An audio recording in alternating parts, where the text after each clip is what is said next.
Ay mga mare, ngayon magluluto tayo ng cassava carioca. First time ko lang din po magluluto ng cassava carioca. Kayo mga mare, nakapagluto na rin ba kayo ng cassava carioca? Bali yan na po lahat, nagkagid ng aking asawa, mahigit na sa 1 kilo po iyan. Ngayon naman po ay tayo ay magpipiga ng ginagad na kamote. Pipigaan ko lang po lahat yan bago ko po timplahan ng asukal.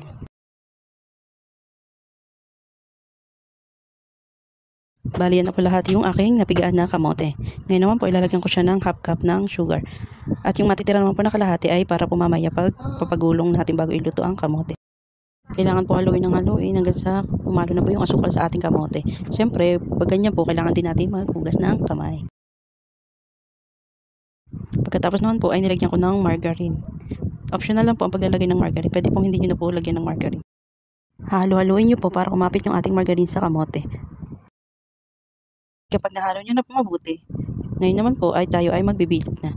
Yan, ganyan lang po. Magbibilog lang po tayo hanggang sa mabilog na po natin lahat. Para mamaya ay lulutuin na lang po natin. Dahil po ay hindi naman pambentayan at pansarili lang po namin ay hindi na po ako gumamit ng takalan. Lagi nyo pong huwag kakalimutang maghugas ng kamay. Siyempre, pag pantinda po, kailangan ay pantay-pantay po at kailangan nyo gumamit ng takalan. Mga mari, atin na nga po lahat ng aking nabilog na kamote.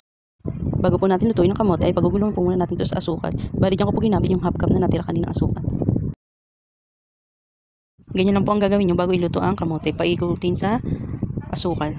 Sa pagluluto naman po ay hindi nyo po pupunuin yung kawali para po malutong maigi yung kasaba at mahina lang po ang apoy nyo. Ganyan lang mga mare, hindi siksikan ang ating kasaba na niluluto dapat. Ayan, pag golden brown na siya ay pwede nang baliktarin. Pag ganyan ang itsura ng ating carioca ay pwede na po yan hanguin. Luto na po yan. At yan na nga yung unang batch ng nalutong carioca.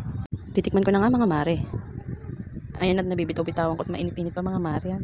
At dahil nga first time ko magluto ng cassava carioca mga mare, akala ko matigas talaga siya nung pala yung labas lang malambot pagdating sa loob. Ayan na nga mga mare at titikman ko yung niluto kong carioca. Masarap siya mga mare, hindi ganong matamis at hindi rin masyadong matabang. At masarap itong i-partner sa kape. Hanggang dyan na lang aking mga video mga mare hanggang susunod na pagluluto. Please like, share, follow, and subscribe. Bye!